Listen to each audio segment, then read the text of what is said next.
वहीं ठहर जाओ असुर राजमोरा।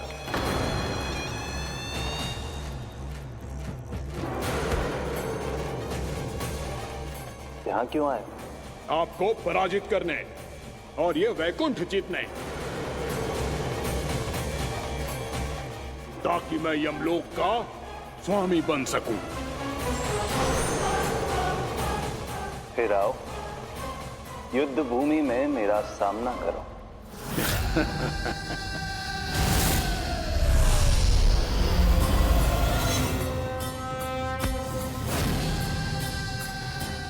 ये नहीं जानते कि इनसे ना हारने का वरदान तो मैं पहले ही प्राप्त कर चुका हूं, इसलिए युद्ध ठीक से आरंभ हो पाए उससे पहले ही इन्हें जीत लूंगा मैं।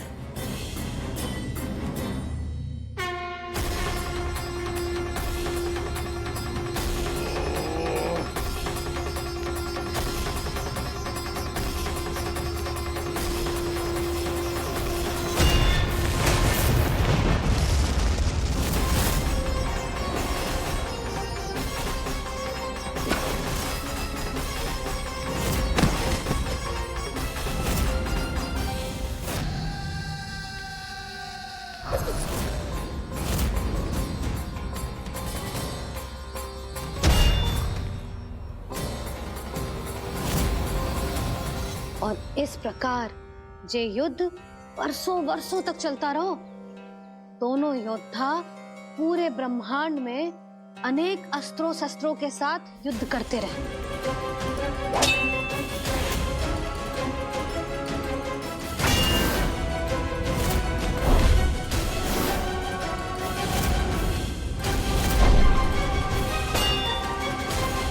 फिर क्या हुआ मैया?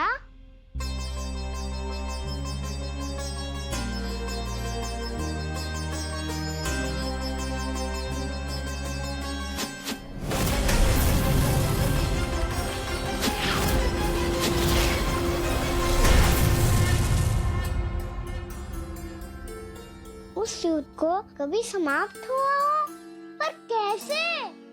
शीघ्र ही वो राक्षस थक गौ लल्ला।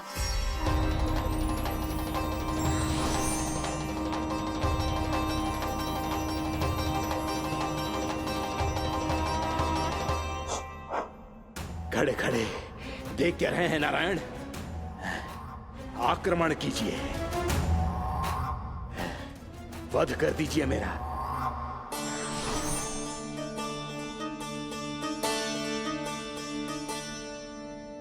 मैं तुम्हारी वीरता से प्रभावित हूं, इसीलिए इतनी थकान की स्थिति में मैं तुम जैसे वीर पर आक्रमण नहीं करूंगा। जाओ विश्राम करो। यदि फिर से युद्ध करने की इच्छा हो तो तुम्हारा स्वागत होगा।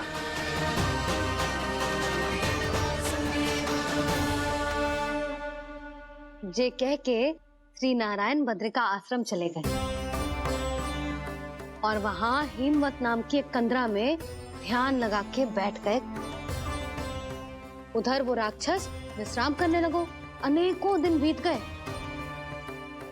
और अब वो राक्षस मूरा फिर से स्वस्थ होके बलवान हो गया था। उसने अपनी सारी शक्ति फिर से प्राप्त कर ली थी। श्री नारायण ने उस पर दया करी थी, पर वो फिर से श्री नारायण को छलने को तैयार होगा।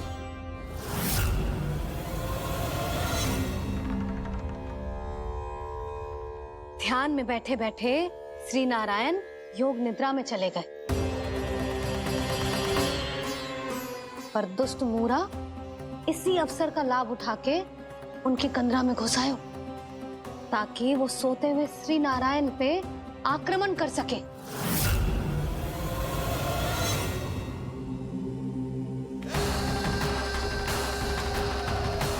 आज इस लंबे युद्ध को जीतकर अपने इस अंतिम शत्रु का भी अंत कर दूंगा मैं।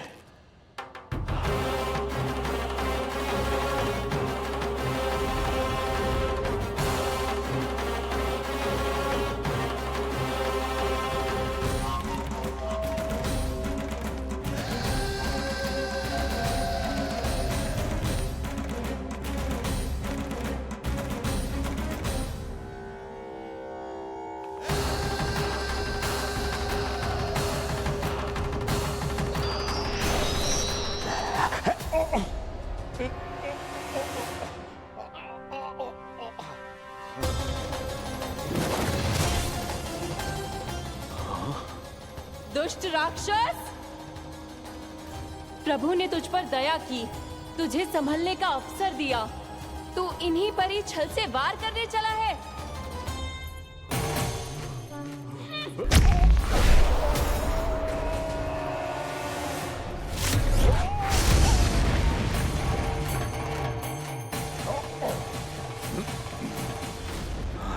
मैं अजय हूँ, मुझे कोई पराजित नहीं कर सकता। ब्रह्मा का वरदान है मुझे। तूने नारायण से अपराजय होने का वरदान मांगा था मूर्ख, उनकी शक्ति से नहीं। ध्यान से देख, मैं तेरी मृत्यु हूँ, मृत्यु।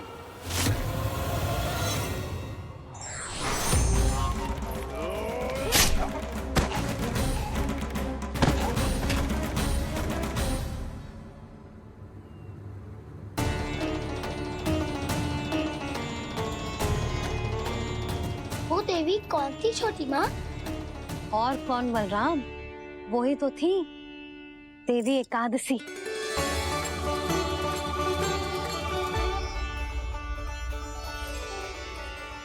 मुझे क्षमा कीजिए प्रभु, आपकी आज्ञा के बिना ही युद्ध करके आपके शत्रु को मृत्यु के घाट उतार दिया।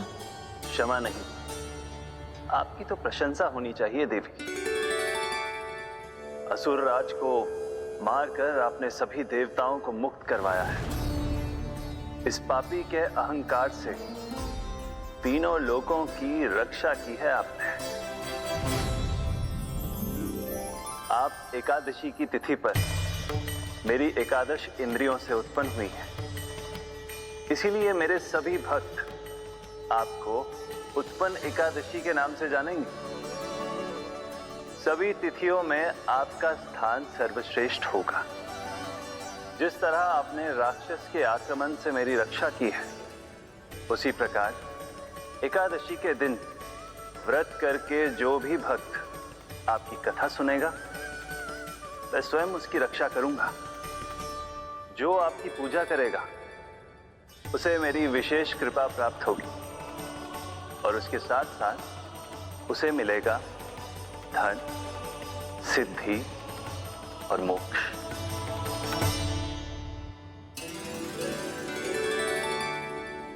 इसीलिए आज के दिन व्रत रखने का बहुत अधिक महत्व होता है।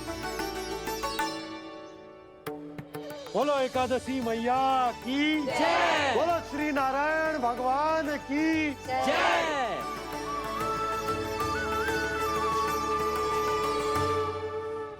प्रभु की कृपा से एकादशी का महत्व भी पता चल गो और मेरा व्रत भी सफल होगा। अभी नहीं भूला रहा, एकादशी का व्रत पूरी तरह तभी सफल होता है जब द्वादशी के दिन उसे पूरा किया जाता है।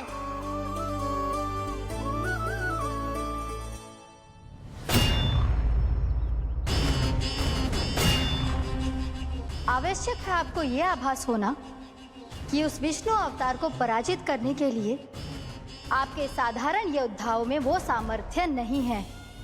वो विष्णु अवतार कुछ अधिक ही असाधारण है।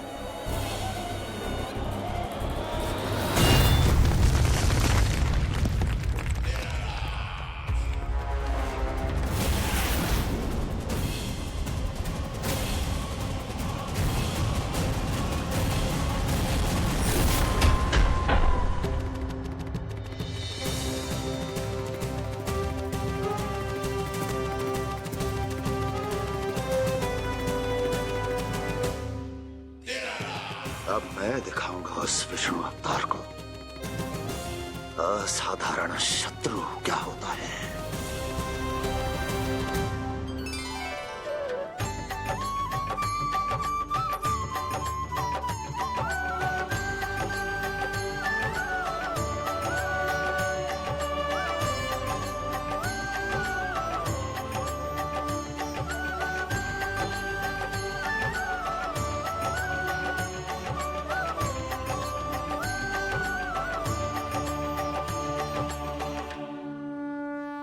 मामा अधीर हो रहे हैं, पर मैया ने मुझे अभी तक बाहर जाने की आज्ञा नहीं दी है। अभी उन्हें किसी और राक्षस को यहाँ भेजने से रोकने के लिए मुझे ही कुछ करना होगा।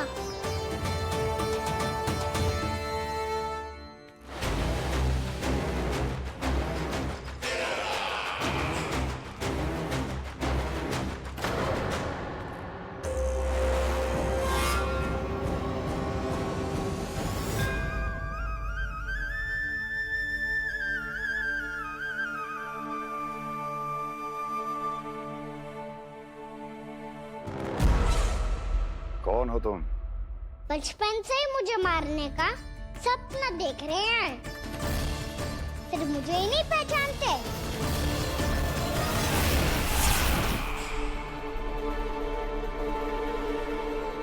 बचपन से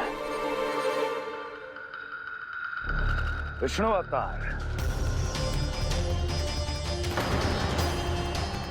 कोई कान्हा बुलाता है तो कोई मुरलीधर पुकारता है,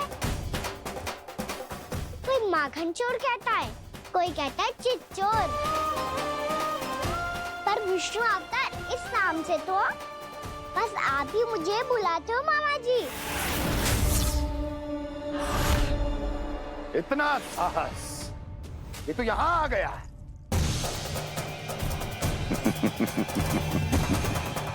यहाँ आ तो गया तू विष्णु अवतार, किंतु यहाँ से जीवित नहीं जाएगा। तेरे इस शीश को तेरे धड़ से अलग कर दूंगा मैं।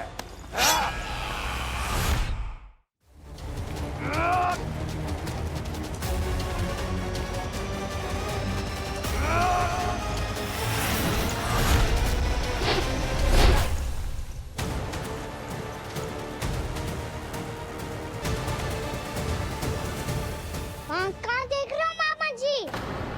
मैं तैयार हूँ।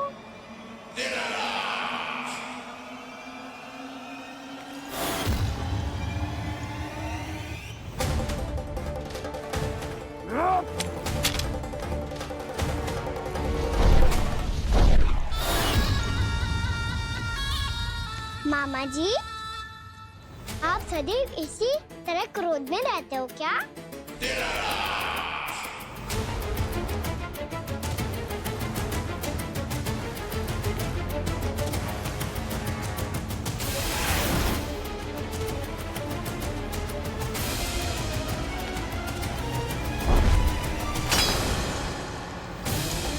छोड़, छोड़ मेरी तलवार को। छोड़ो तो तब जब पकड़ा हूँ।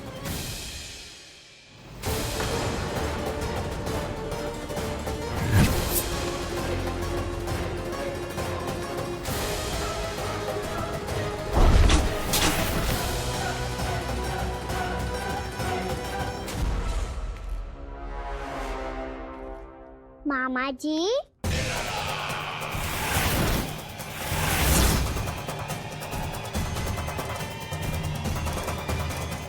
आप थक गए होंगे, थोड़ा विश्राम कर लो। आपका तो पता नहीं, मैं अवश्य थक गया हूँ।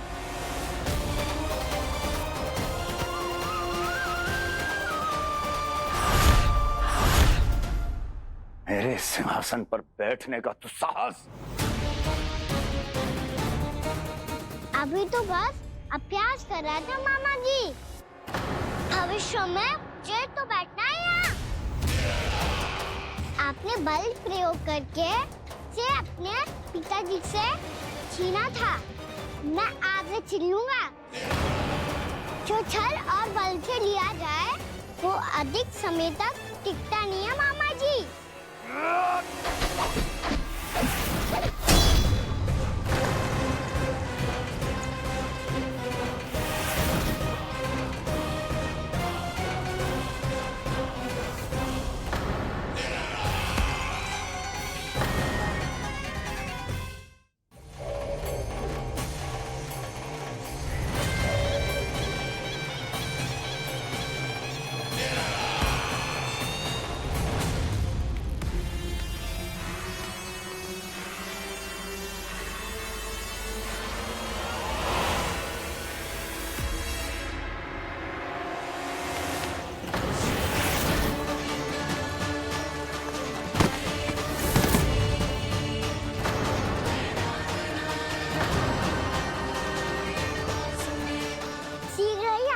सिंहासन छोड़ना होगा।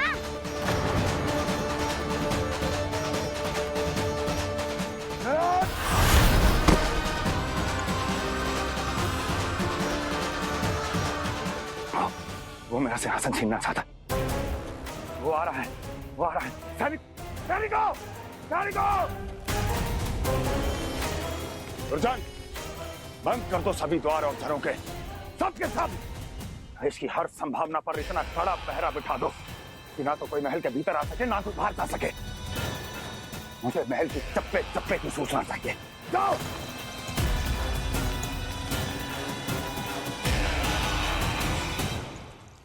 सिंहासन।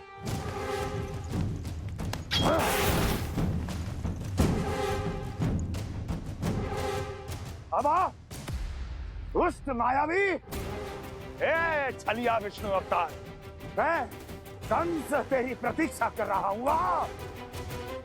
देखता हूँ मेरे सिंहासन पर कैसे बैठता है तू। मुझे तो बस कुछ समय चाहिए था, वो मिल गया। अब करते रहिए आप प्रतीक्षा।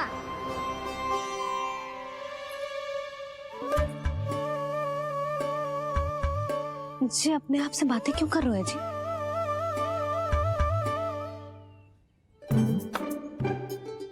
आप मुस्कुरा क्यों रहे हो? ना कछु ना। बताओ क्यों मुस्कुरा रहे हो? तुम ही पर गए हैं जी। जब तुम व्रत करती हो तो तुम भी ऐसा ही करती हो। इसी प्रकार भूख अधिक लगने पर अपना ध्यान भटकाने के लिए स्वयं से ही बड़बड़ाती रहती। होगा। आपको तो बस मेरा उपहास उड़ाने के लिए बहाना चाहिए।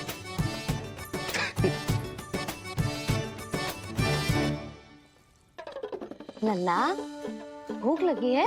ना मैया, व्रत करे तो भूख कैसे लगेगी?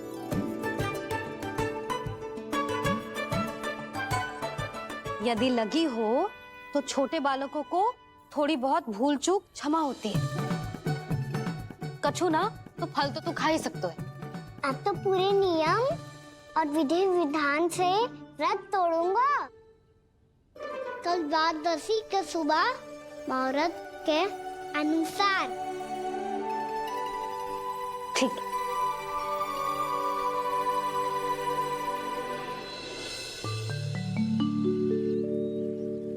लल्ला, एकादशी समाप्त हो गई है, द्वादशी लग गई है। अब तू व्रत तोड़ सकते है। भोजन कर ले। ले।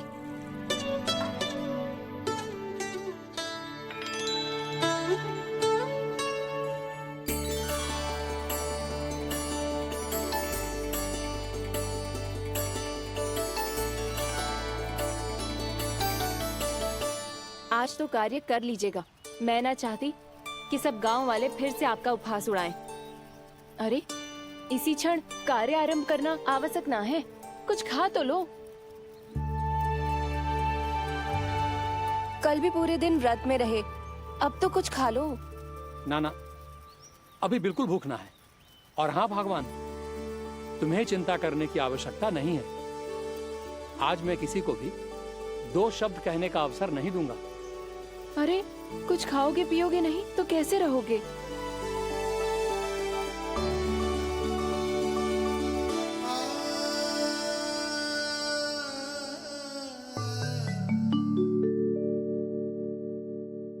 मैया,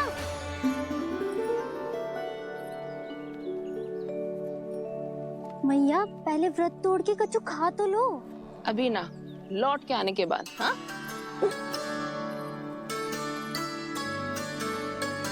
बलराम, ठहरो पुत्र, पहले कुछ खा लो। व्रत तोड़ना आवश्यक होता है। मैया ने एकादशी का महत्व बताया। लगता है मुझे सबको द्वादशी पर व्रत तोड़ने समाप्त करने का महत्व बताना होगा। हरि हरि हरि हरि हरि, मेरे हरि।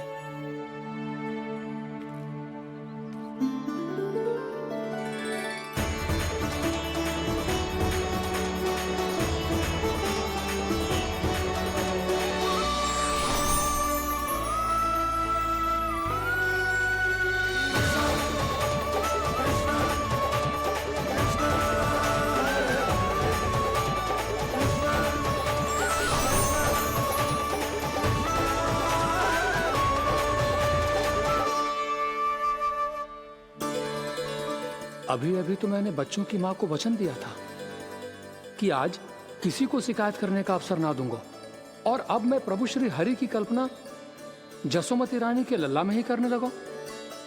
ना ना, ये ठीक ना है।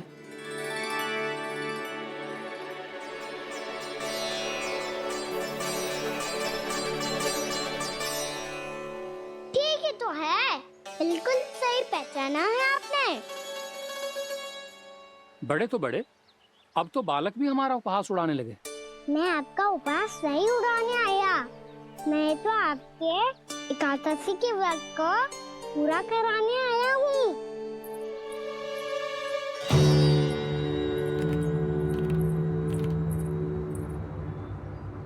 कान्हा,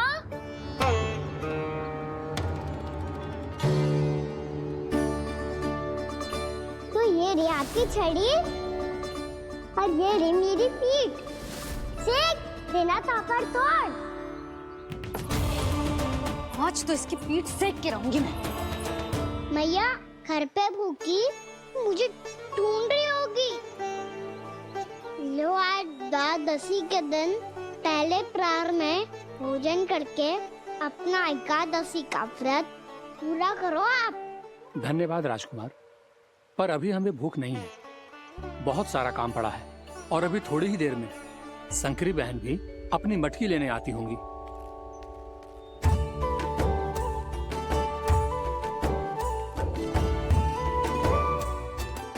पर मैं आपका व्रत पूरा कराए बिना नहीं जा सकता। भला क्यों? भक्त भूखा रहे और भगवान खा ले, ऐसा हो सकता है भला?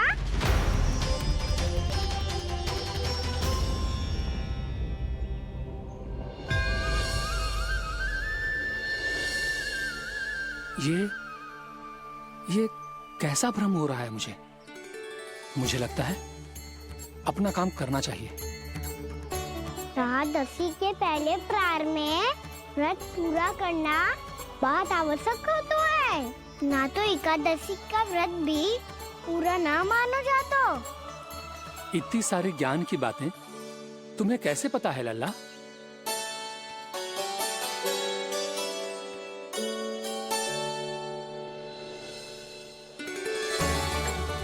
जैसे एकादशी की कथा होती है, वैसे द्वादशी की महिमा भी एक बहुत महत्वपूर्ण कथा है।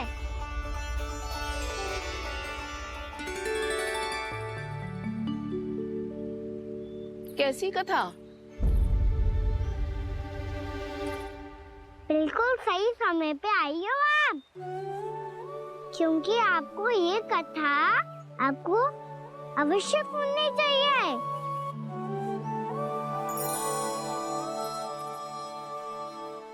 मुझे क्यों? पहले सुन तो लियो, फिर स्वयं ही पता चल जाएगा। बहुत समय पहले एक राजा हुआ करते थे, राजा अम्बरीश। भगवान श्री हरि के बहुत बड़े भक्त थे। ओम नमो नारायणाय। ओम नमो नारायणाय।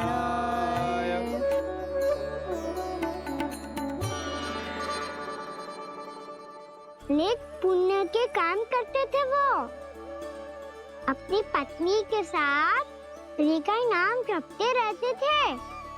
उन्होंने 12 माह एकादशी का व्रत करो निर्जल पास किया, और जब उनकी 12वीं एकादशी का व्रत द्वादशी के दिन तोड़ने का समय हुआ, तभी महर्षि दुर्वासा अपनी 100 शिष्यों के साथ उनके महल में पधारे।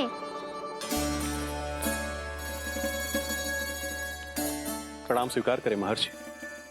आप जैसे महान ऋषि मेरे राज्यसभा में आए, वो भी ऐसे अवसर पर जब मैं और मेरी पत्नी निरंतर 12 एकादशियों के बाद अंतिम एकादशी का व्रत तोड़ेंगे। इससे बड़े सौभाग्य की क्या बात हो सकती है हमारे लिए? आज आपके साथ साथ मेरा और मेरे शिष्यों का एकादशी व्रत भी पूरा होगा। संभव है प्रभु की इच्छा यही हो कि हम सब अपना व्रत एक साथ तोड़ें। ये तो अत्यधिक प्रसन्नता की बात है महर्षि।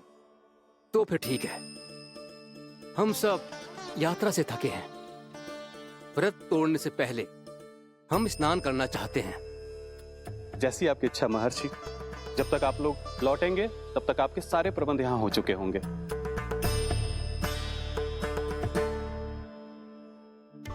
महर्षि दुर्वासा स्नान करने गए थे, पर उन्हें लौटने में विलंब हो रहा था और इधर द्वादशी पर व्रत पूरा करने का मुहूर्त बीता जा रहा था। महाराज अम्बरीश बड़ी विरगता के साथ महर्षि दुर्वासा के लौटने की प्रतीक्षा कर रहे थे। महाराज, व्रत तोड़ने का मुहूर्त बीता जा रहा है। बस कुछ ही समय बचा है। महर्षि और उनके शिष्यों को लौटने में न जाने कितना समय लग जाएगा। मेरा सुझाव है कि आप मुहूर्त समाप्त होने से पहले व्रत अवश्य तोड़ लें। गुरुदेव, हमने महर्षि दुर्वासा को वचन दिया है कि जब तक वो लौटेंगे नहीं तब तक हम व्रत नहीं तोड़ेंगे। इसीलिए मैं उनका लौटने के बाद ही भोजन ग्रहण करूंगा। पर महाराज, मुहूर्त यदि बीत गया और समय रहते हुए नहीं आए तो महाराज आपका व्रत पूरा नहीं होगा। महाराज, आपको उसका फल नहीं मिलेगा। महाराज, 12 एकादशियों का व्रत व्यर्थ चला जाएगा। किंतु गुरुदेव, यदि मैंने भोजन कर लिया तो ये तो अतिथियों का अपमान होगा। आप उचित कह रहे हैं महाराज। भोजन के लिए उनकी प्रतीक्षा अवश्य कीजिए महाराज। पर मुहूर्त रहते हुए एक तुलसी का पत्ता और जल ग्रहण कर लीजिए। इससे आपका व्रत भी पूरा हो जाएगा और अतिथि का मान भी रह जाएगा। आपका सुझाव अच्छा है गुरुदेव।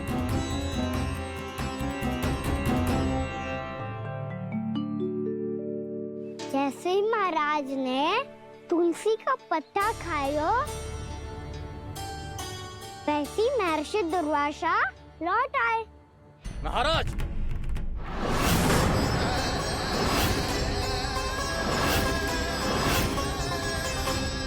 महाराज को उपास तोड़ते देखते बहुत क्रोधित हो गए।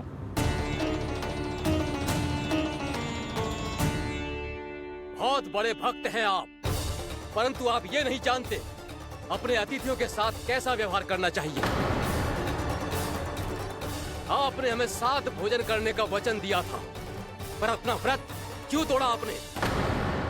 महर्षि, मैंने भोजन नहीं ग्रहण किया। कहीं मुहूर्त न निकल जाए इस कारण मैंने एक तुलसी का पत्ता ग्रहण कर लिया। 56 भोग खाया हो या एक पत्ता, अपना व्रत तोड़कर अतिथियों का अपमान किया है, मेरा अपमान किया है।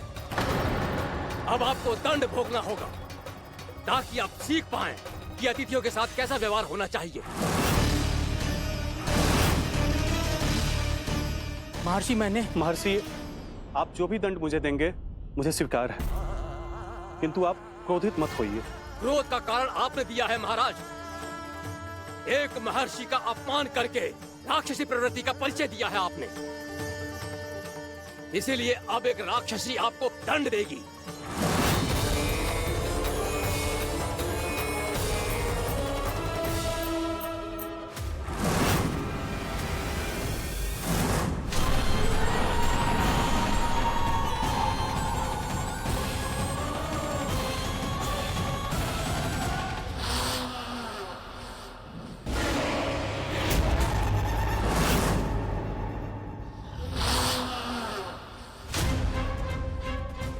हे प्रभु, यदि मैंने सच में महर्षि का अपमान करने की भूल की हो तो मैं उसका परिणाम भोगने के लिए प्रस्तुत हूं।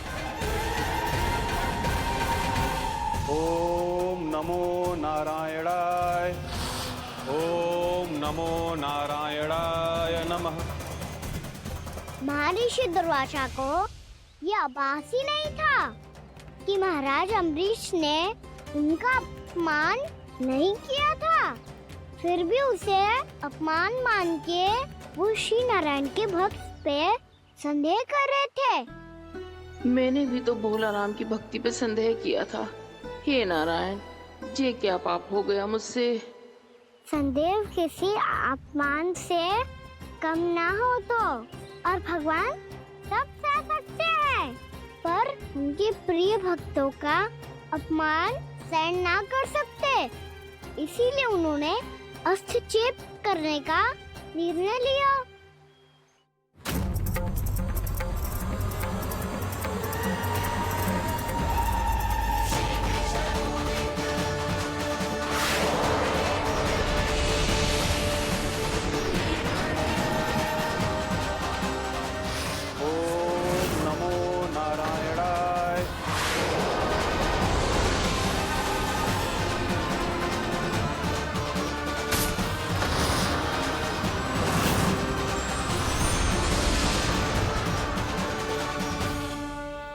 फिर भगवान का वो सुदर्शन चक्र महर्षि दुर्वासा के पीछे पड़ गया। ये चक्र तो मेरी ओर बढ़ रहा है। ओम नमो नारायणाय। ये कैसे संभव हो सकता है? कोई रोको इसे, कोई रोको इसे।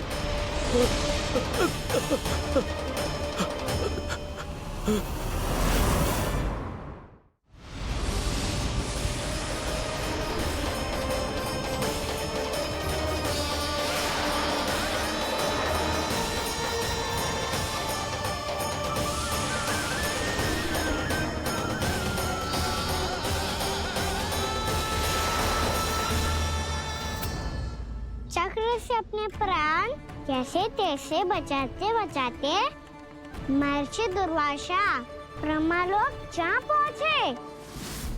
ब्रह्मदेव रक्षा कीजिए, ब्रह्मदेव सहायता कीजिए, मुझे बचाइए ब्रह्मदेव, रक्षा कीजिए। ये सुदर्शन चक्र मेरे प्राणों के पीछे पड़ गया है, मुझे बचाइए ब्रह्मदेव, मुझे बचाइए।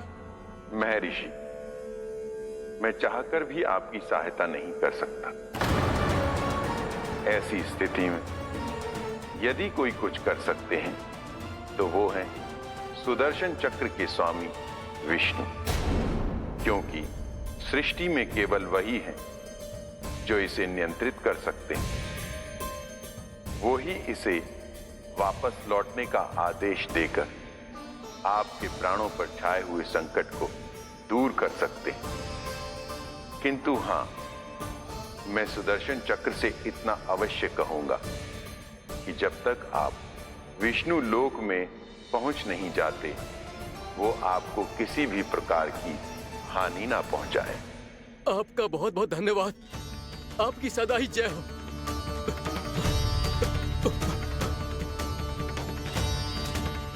फिर क्या था? भागते भागते महर्षि दुर्वासा सीधे भगवान श्री हरि के शरण में बैकुंठ पहुंच गए। त्राहिमाम प्रभु, त्राहिमाम, मुझे बचाइए, मेरी सहायता कीजिए प्रभु, मेरी सहायता कीजिए। मैं आपके इस चक्र और ऊर्जा से नहीं भाग सकता प्रभु, कृपया करके अपने सुदर्शन को रोकिए, इसे वापस लीजिए प्रभु। यह असंभव है महर्षि। एक बार सुदर्शन चक्र मेरे हाथों से छूट जाए तो अपना उद्देश्य पूरा किए बिना, मेरे भक्तों की रक्षा किए बिना वापस नहीं लौटता। कोई तो उपाय होगा प्रभु, कृपया करके मेरे प्राण बचाइए प्रभु। मैं सुदर्शन की ऊर्जा से जलकर भस्म नहीं होना चाहता प्रभु। आप जो कहेंगे मैं करूंगा प्रभु, मेरी सहायता कीजिए प्रभु, मेरी सहायता कीजिए। एक उपाय है, किंतु मुझे नहीं लगता कि आप वो कर पाएंगे। मैं अवश्य करूंगा, मैं अपनी प्राण रक्षा के लिए कुछ भी करूंगा प्रभु। आपने मेरे भक्त राजा अम्बरीश को भक्ति का कर्तव्य निभाने के लिए अपमानित और दंडित किया है महर्षि, पर भक्त की रक्षा करना भगवान का कर्तव्य है। इसलिए यदि आप भक्त राजा अम्बरीश के पास जाकर क्षमा याचना करें और यदि वो आपको क्षमा कर दे तो ही ये चक्र आपके प्राण लिए बिना लौट सकता है। अन्यथा आप तो जानते हैं महर्षि, मेरे भक्त का अपमान मेरा अपमान। भक्त का अपमान भगवान के अपमान से कम ना हो तो है। महर्षि दुर्वासा को भी ये बात समझ आई और फिर उन्होंने महाराज अम्बरीश से क्षमा याचना की। महाराज महाराज महाराज महाराज महाराज, मुझे क्षमा करें महाराज, मुझसे बहुत बड़ी भूल हो गई महाराज, मुझसे बहुत बड़ी भूल हो गई महाराज। महर्षि, आप हमारे चरण छुए ये उचित नहीं। महाराज, महाराज अम्बरीश, आप नारायण के सच्चे भक्त हैं। मैंने आपको अपमानित किया, दंडित करने का प्रयास किया महाराज। इस अपराध के लिए मुझे क्षमा कीजिए महाराज, और इस सुदर्शन चक्र से मेरे प्राण बचाइए महाराज।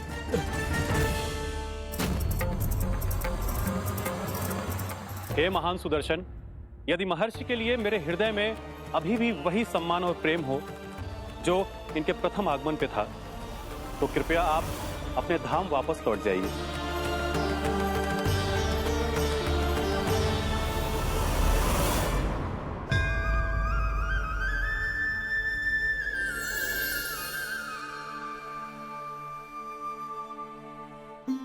आपका बहुत बहुत धन्यवाद महाराज अम्बरीश। मैं आपको आशीर्वाद देता हूँ कि आप देवराज इंद्र के समान शक्तिशाली हों। आपकी कीर्ति का पताका 10 दिशाओं में फहराए। मेरी बस एक ही इच्छा है महर्षि, कि मैं आपके साथ अपना उपवास तोड़ सकूं। अवश्य महाराज, हम सब भोजन आपके साथ करेंगे और अपने आप को नारायण की सेवा में अर्पित करके व्रत को पूरा करेंगे, क्योंकि आज जो यहाँ हुआ है उससे सिद्ध हो चुका है कि एकादशी व्रत का फल द्वादशी की सुबह भोजन करने से ही प्राप्त होता है। इस कथा से हमें पता चलता है कि सभी को द्वादशी के सुबह भर पेट भोजन करके एकादशी का व्रत पूरा करना चाहिए। और दूसरी बात, भगवान की सच्ची भक्ति अपमान कभी ना करना चाहिए। उनके साथ सदैव प्रेम से व्यवहार करना चाहिए। यही भगवान को सबसे अधिक प्रिय है। भैया भोलाराम, मैंने भी श्री हरि पे तुम्हारे विश्वास का उपहास उड़ाया था, मुझे क्षमा कर दो। ना ना, आप क्षमा मांगकर मुझे लज्जित मत करो, आप तो मेरी बहन जैसी हैं। जब महर्षि दुर्वासा जैसे महान ऋषि को भी प्रभु के भक्त से क्षमा मांगनी पड़ी, तो मैं तो बहुत ही तुच्छ हूँ। मुझे आपकी किसी भी बात का बुरा ना लगा। पर पता है प्रभु को कौन सी बात सब भूला रखता है? कौन सी बात? जब उनका भक्त भूखा रहे, समय पे अपना व्रत पूरा ना करे। और जैसा कि आप सभी ने अभी कथा से सीखो है, एकादशी के व्रत को द्वादशी की सुबह अवश्य पूरा करना चाहिए। अब आप जाओ, अपना व्रत पूरा करो।